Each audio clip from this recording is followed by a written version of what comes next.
Dear students, we are now today concluding this chapter. That means this nuclei chapter with the last topic, binding energy curve. Last topic, binding energy curve. Just you be careful. It's a very important curve giving us a lot of informations. So with this curve, with the discussion of this curve, this chapter, this nucleus chapter will be completed. Alright. Now, first of all, binding energy curve has been drawn with the binding energy per nucleon,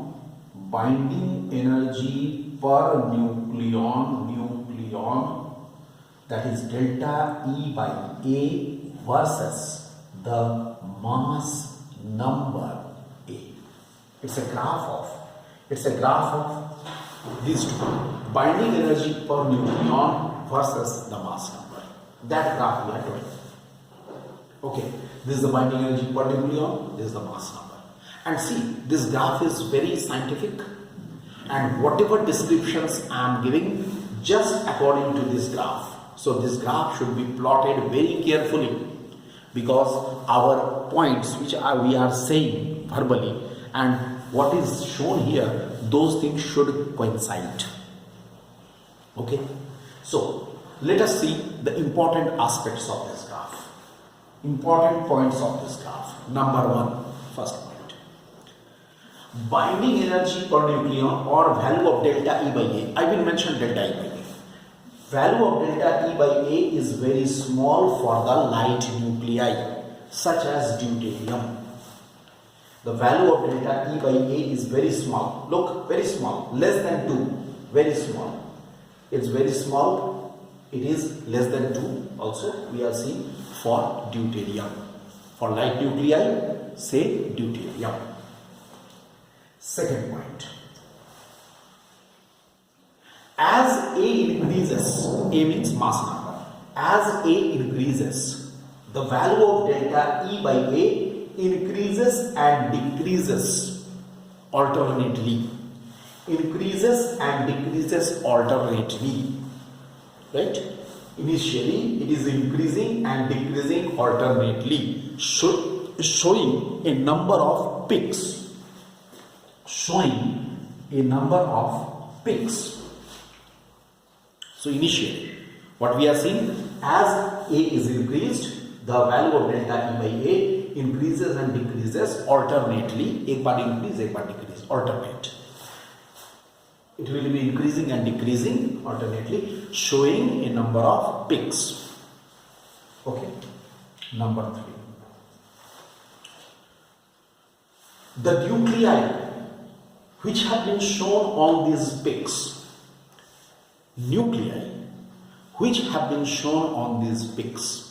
So these are the nuclei which are shown on these peaks.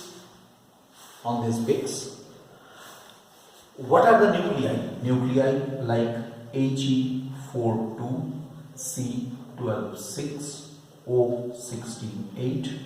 Okay, these are the nuclei.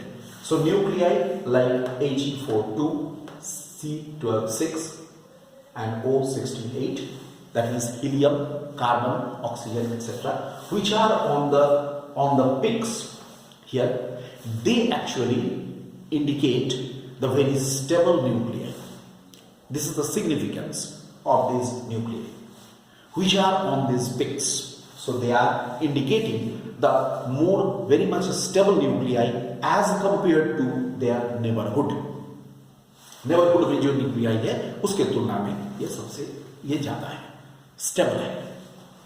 Number 4.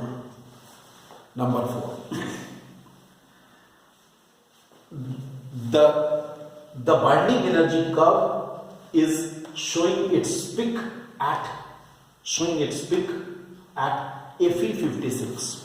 That means it shows its maximum value for Fe56. Its maximum value for Fe56 is nearly 8.8 MeV, mega electron volt. So in the graph also it shall be shown, it should be more than 8. Look here, see here, 8.8 MeV. So it is more than 8.8 MeV. Alright, that is maximum. After that, then binding energy curve remains almost flat. It is almost flat within this region. Within this region. Here, see, from the binding energy curve is almost flat within this region. A greater than 30 but less than 170.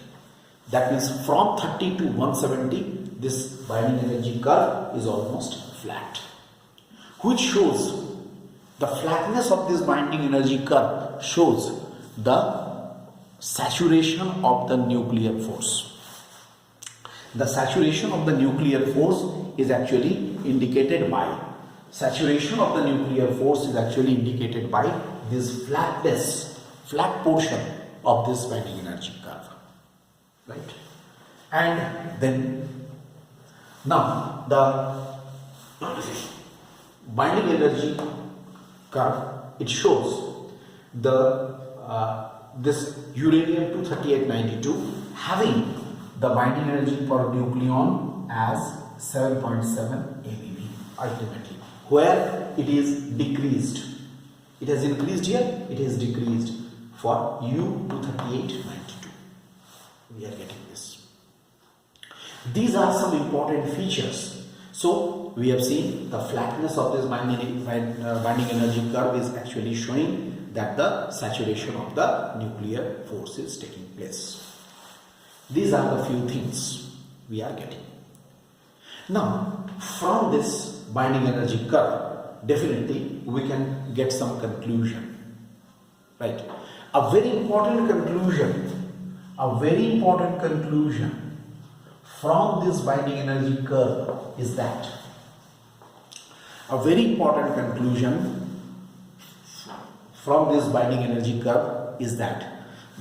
what we see, just think of it carefully, what we see, the value of binding energy per nucleon, the value of delta E by A is less for the light nucleus as well as for the heavy nucleus. I repeat, the value of binding energy per nucleon, delta E by A, is less for the light nucleus as well as for the heavy nucleus. For both, it is small. It is less. What does this indicate? What is the significance of this less value, smaller value of the binding energy per nucleon? It shows that if the binding energy per nucleon is smaller, we have discussed binding energy per nucleon. If it is small, it means these nuclei are unstable. That means very light nucleus, that is also unstable. Very heavy nucleus, that is also unstable. Both are unstable. So heavy nucleus as well as the light nucleus, both are very unstable, right? This is why the light nucleus undergoes nuclear fusion and heavy nucleus undergoes nuclear fission. Because students, I just tell you that this, you can say, the nuclear reactions, only those nuclei participate in the nuclear reactions whose binding energy per nucleon is very small. जिनका binding energy per nucleon बहुत कम होता है, वही इस तरह के reaction में participate करता है. तो क्या कहा गया?